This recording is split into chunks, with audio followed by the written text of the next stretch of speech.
20 মাত্রার গান, আর 4 8 8 আর 4 12 শেষের আগে। প্রথমে হচ্ছে ওরে আমার জীবন সখা, এটা হচ্ছে গানের মুখ। কালীয় দমনদী নমঃ, এটা হচ্ছে গান। কালী দমনদী নমঃ, কালী মন্দির খোলার কথা বলছিলাম। দেখলাম কত শত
নবব্রজবালা। একটা কথা, কাল তো কীর্তন হচ্ছিল, কীর্তন গাইনি কেমন ছিল রে ভক্ত? ছিল কয়েক শত, কত শত, কিন্তু এখানে প্রশ্নবাচক কথা এবং উত্তরটা লুকিয়েছে।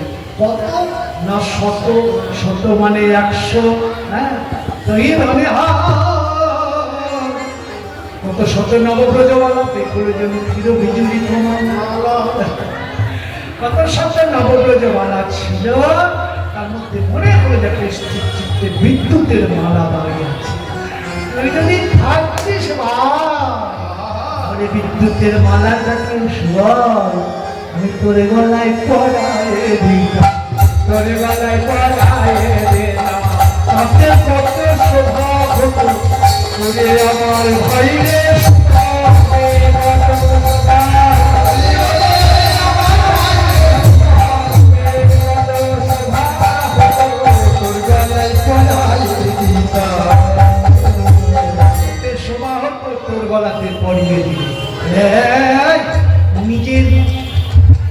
নিজের স্বপ্ন পরকে দেখাস। বিদ্যুতের মালাটা, হ্যাঁ বিদ্যুতের মালা তো। বিদ্যুৎ থাকে কোথায় জানিস না? মেঘে থাকে সখা। তোকে কি বলা হয়? তোকে বলে নবঘন শ্যাম। ঘন মানে নেই, নব নূতন মেঘকে জয় করে তোর যে অঙ্গ কান্তি, তোর বিদ্যুতের মালাটা আমাকে শোভাবে তো না তোকে শোভাবে? তো নিজের স্বপ্ন পরকে দেখাচ্ছিস।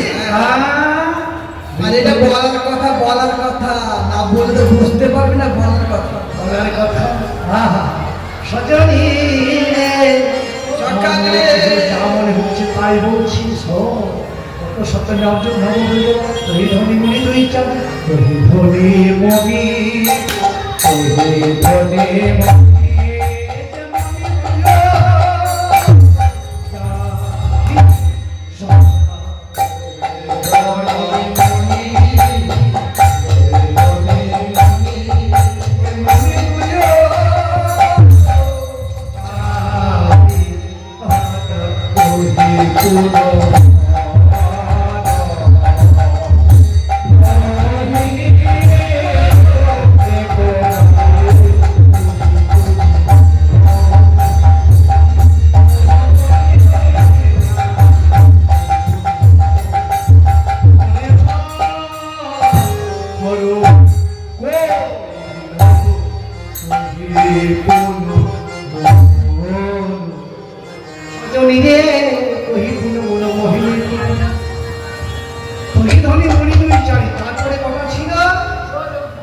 কালকে তো কীর্তন হয়নি, কেমন সুখা ছিল।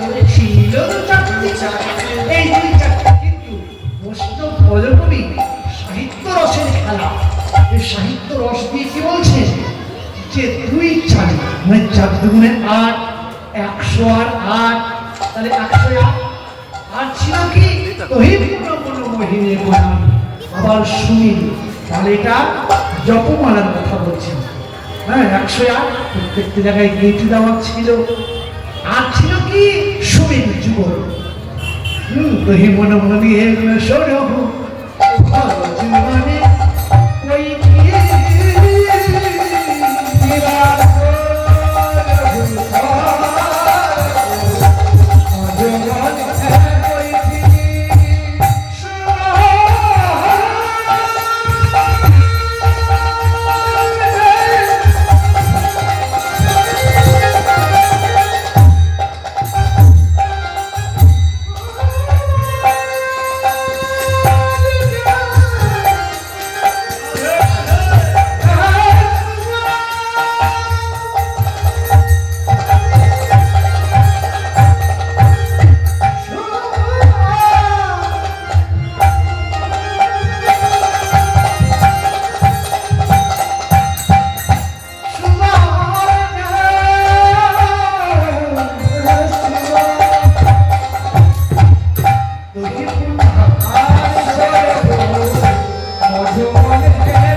কিন্তু ভেতরে আছে তো তাকে বের করতে পারছি না। মনুষ্য ধনে ঘুমো নাকি অনুক্ষণ মানে সব সময় দৈহিক সমাধি ও জানে কই ছন বিরহ বেয়াবি রে এই কান বলছে এত বড় ব্যাধি গোপন ব্যাধি বলে কথা। কোন ডাক্তার কবিরাজ দেখাসনি। পুলিশ বলতে যার ব্যাধি হয় সে জানে। গোপন ব্যাধি যাকে হয় ও মনে মনে ভেতর ভেতর কত ডাক্তার দেখায় জানিস? 6 প্রকার চিকিৎসার ব্যবস্থা আছে। জানেন কি কি বললো? ডাক্তার, কবিরাজ, হেকিম, বৈদ্য, ওঝা, এই 6 প্রকারকে একসঙ্গে বলা হয় চিকিৎসা। যার কাছে যাবেন সে তেমন ওষুধ।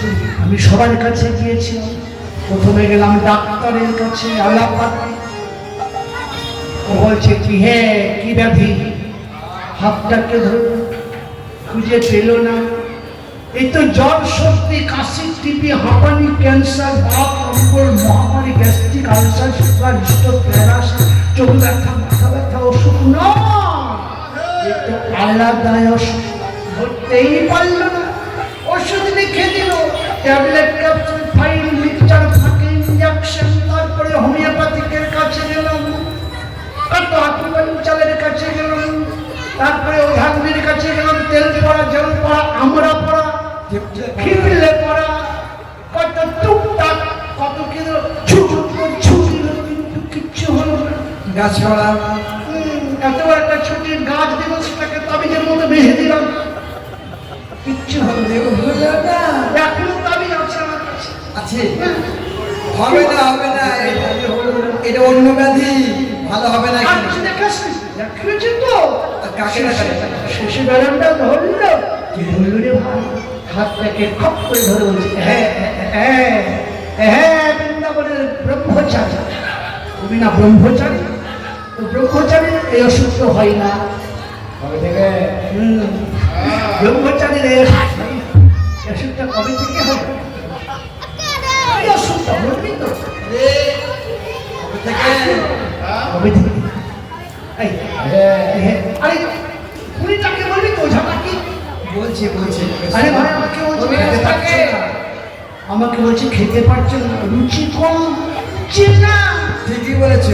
তোমার চেনা তুই কে বলছে? ভারতে উচি হয় না, বমি বমি হয় সবসময়।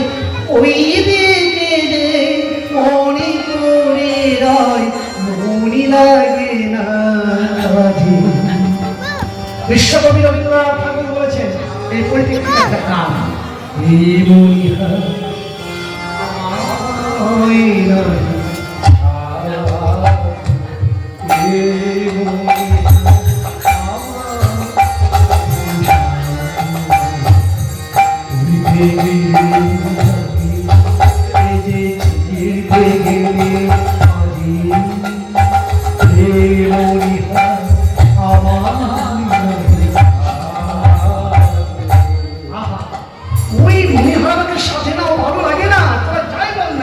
ভালো লাগে না কণ্ঠ যে রোজ করে সুর তো নাকি শোনে।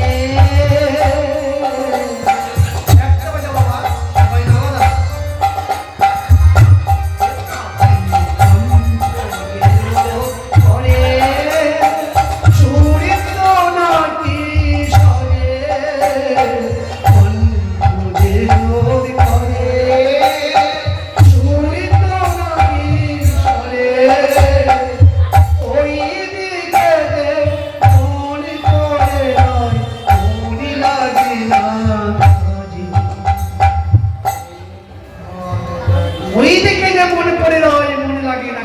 কোনো কাজে মন বসছে না, ঠিকই বলছে।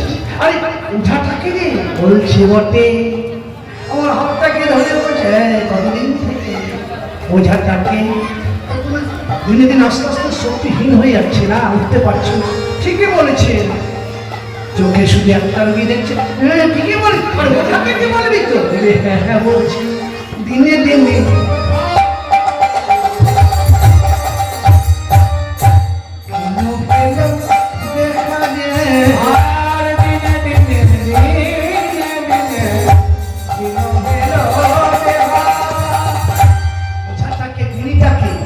জানিস গোবিন্দ দাস পাইবে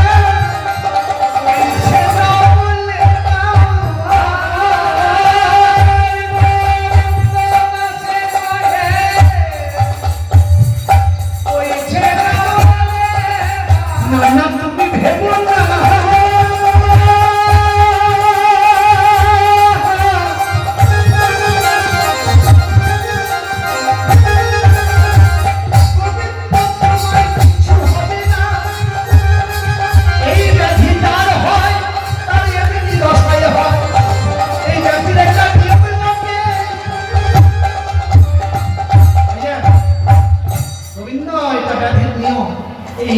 ব্যাধিটাকে বলা হয় প্রেম।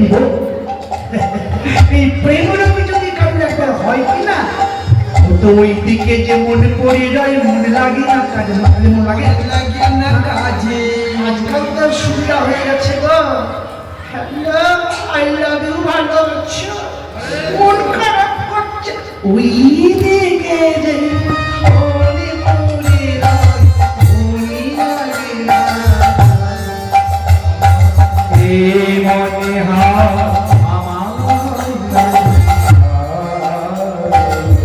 তাহলে সবসময় ওদিকে 24 ঘন্টা বলছে ফোন করেই চলে যায়, কাছে পেলে আরো ভালো। কিন্তু আগে তো এই ব্যবস্থা ছিল, আগে তো এই ব্যবস্থা ছিল না। আজকাল ব্যবস্থা কি হ্যালো হ্যালো সঙ্গে সঙ্গে, আজকে হ্যালো কালকে, আজকে পরিচয় হলো কালকে হ্যালো, পরশুদিন হাত ধরে চলে গেল, পিছলে গেল।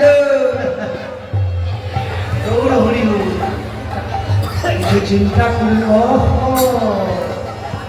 তাহলে এই কথা প্রেম কি হয়েছে, তা কেমন দেখতে সে যদি একটু বলতে পারিস তাহলে আমি চেষ্টা করে দেখবো। ও তার রূপটা ও ভাই মদন দাস রসিগান কীর্তনের এগুলি হচ্ছে আদি কীর্তন। কীর্তন যেগুলি আমরা করছি সেটা কিন্তু কীর্তন নয়। কীর্তন আদি কীর্তন হচ্ছে এই যে হাত ফেলে ফেলে 10 কষি, মধ্যম 10 কষি, ছোট 10 কষি, বড় 10 কষি, তেওড়া, ঝাপতাল, তারপরে সপ্তাল, আর গান, দোচ, শশী শেখর, জ্যোতি গান, যক্ষর তাল, এগুলি হচ্ছে গান।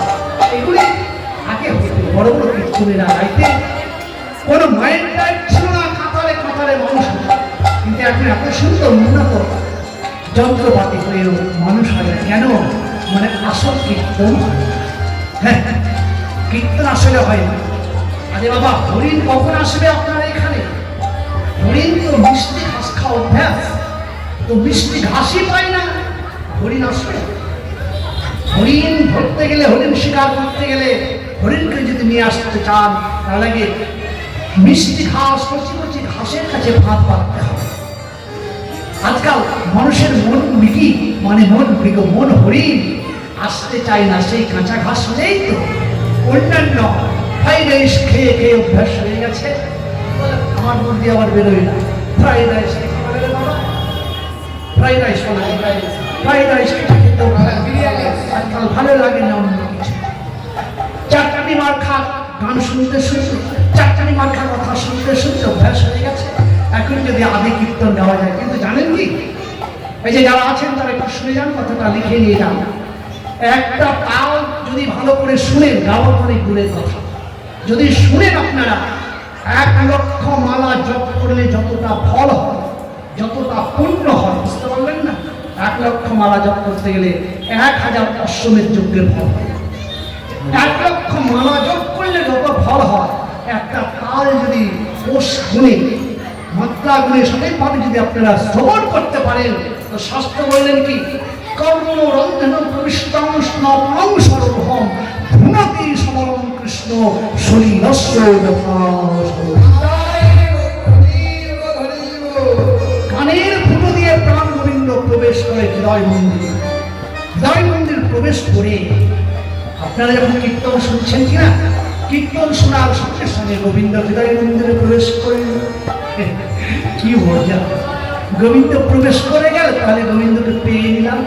ওই দেখছি না তো, একটা মশা যদি পিঠে বসে অনুভব হয়, আর এত বড় একটা কৃষ্ণ প্রবেশ করলো কানের ফুটো দিয়ে হৃদয় মন্দিরে, আমি দেখতে পাচ্ছি না কেন? বলে কেন পাচ্ছ না জানো? ঘুমন্ত মানুষকে কেউ যদি সোনা দানা দেয়, ওকে দেখতে পাবে তো ঘুমিয়ে আছে। তো পাবে কখন? যখন তার ঘুম ভাঙবে, তখন তার কাছে দেখবে সোনা দানা। এত সোনা দিল কে? আমি তো আগে থেকে পেয়ে গিয়েছিলাম, আদর করছিলাম না কেন? আমি ঘুমিয়েছিলাম বলে। তার সোনাকেও যদি দেয়, হীরামণি মুক্তা দেয়, ঘুমন্ত মানুষকে কিন্তু লাঠি দিয়ে তাড়িয়ে দেয়, আদর করে না। তেমনি কীর্তন শোনা মাত্র কানের ফুটে আমাদের হৃদয় মন্দিরে প্রবেশ করেছে। দেখতে পাচ্ছি না কেন? অনুভূতি যাচ্ছে না কেন? আমরা যে মায়া ঘুমে ঘুমায়ে আছি, আমরা মায়া ঘুমে ঘুমায়ে আছি,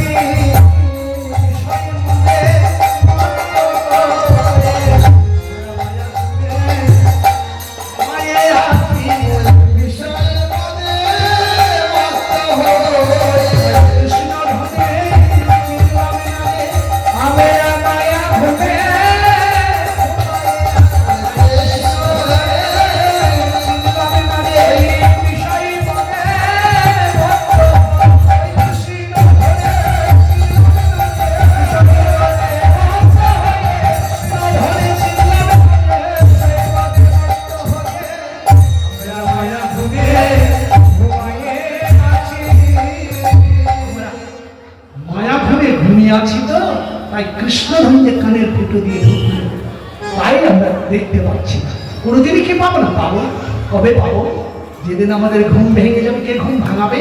পরম দয়াল শ্রী গুরুদেব যেদিন আমার কানের ফুটো দিয়ে দীক্ষামন্ত্র দেবে, সেদিন বুঝতে পারবো আজ থেকে 20 বছর আগে কীর্তন শুনেছিলাম, কৃষ্ণ নাম শুনেছিলাম সদরঘাটে বাজারে। সেই সেদিন আমি কৃষ্ণকে পেয়েছিলাম, এতদিন আদর করিনি কেন? আমি মায়া খুলে ঘুমিয়েছিলাম। সেদিন আমরা বুঝতে পারি। তো কৃষ্ণ তো ঢুকে গেল, ঢুকে গিয়ে কি করে জানেন?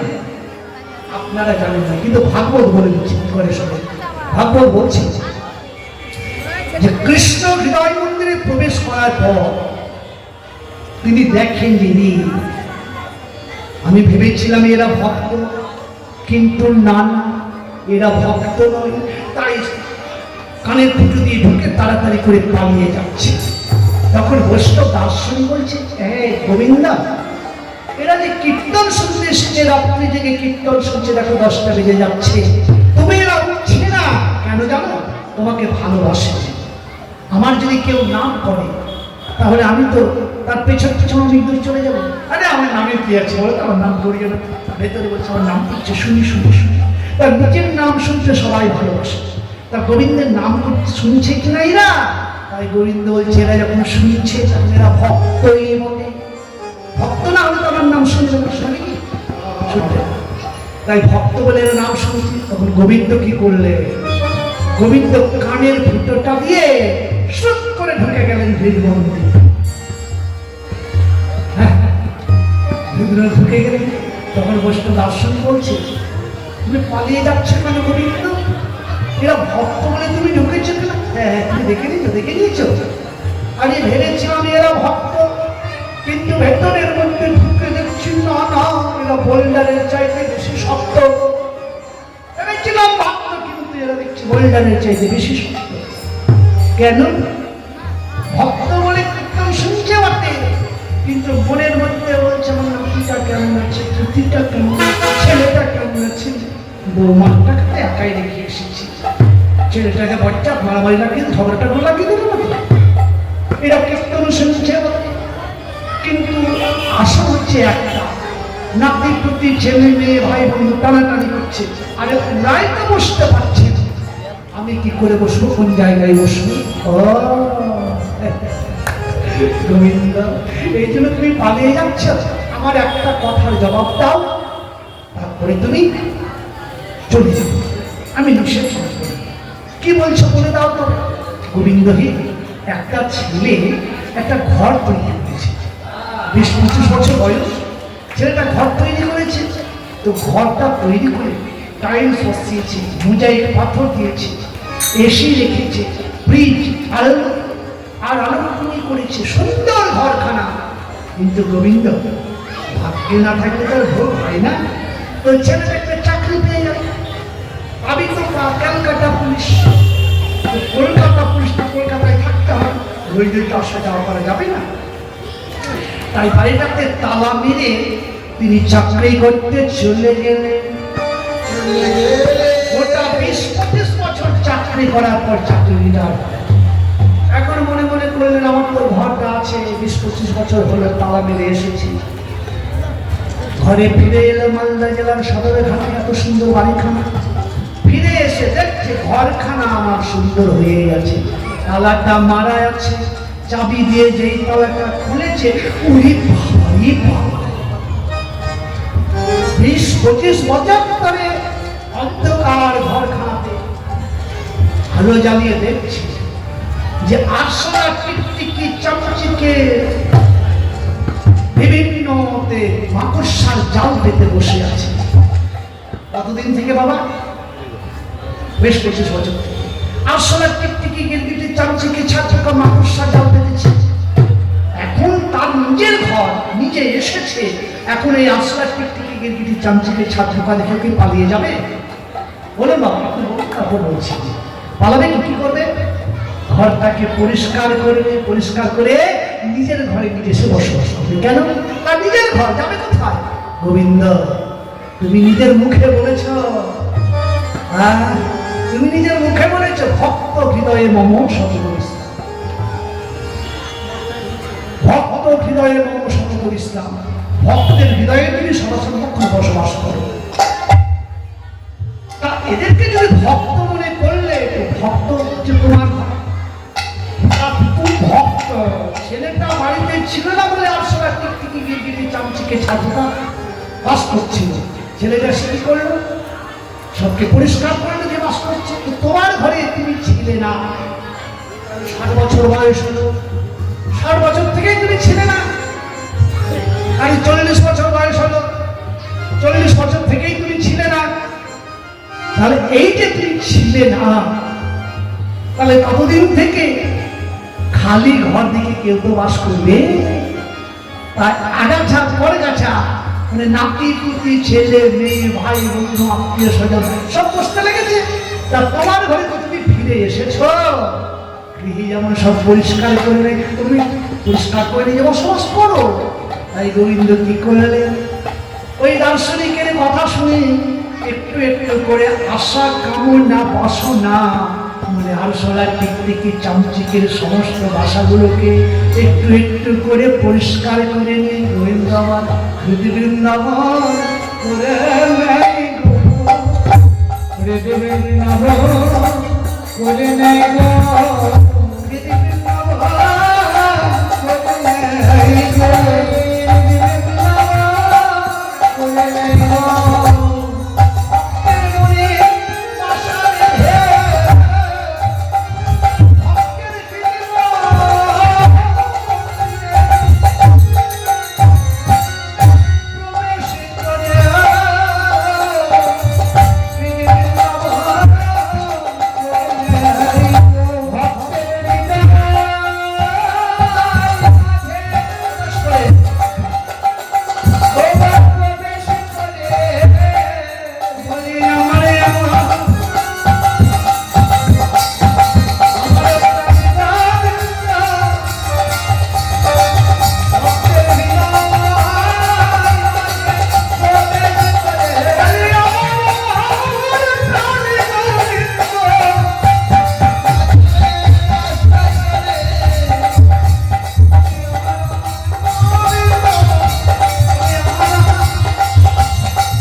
তুই যখন বললি বটে সেই রূপের বর্ণনা শুনলি তো, তাহলে তুই এনে দিতে পারবি। তাকে যদি এনে দিস তাহলে আমার এই ব্যাধি নিরাময় হবে। শোন সখানে, ওকে ওই জায়গায় আমি ও ভাই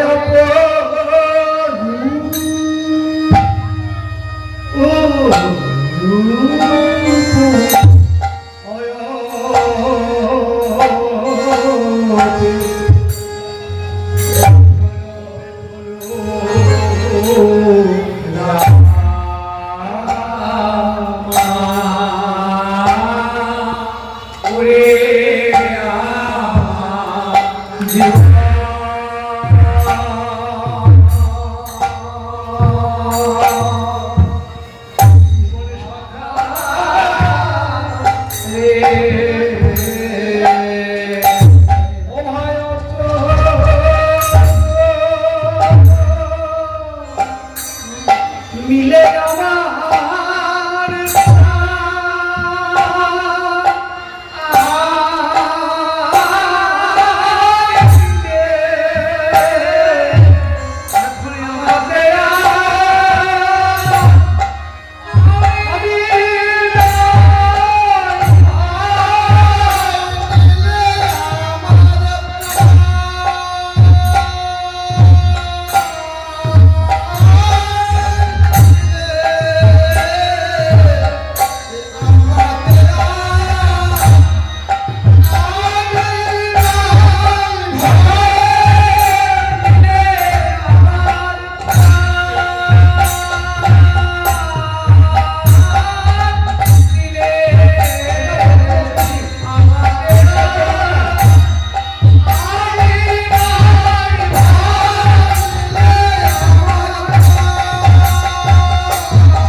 সেই রূপের কথা কি বলবো। যখন আমি ওই রূপটা দেখলাম তখন আমাদের আর আমি ছিলাম না, অপরূপ পেখলুরা লম্বনী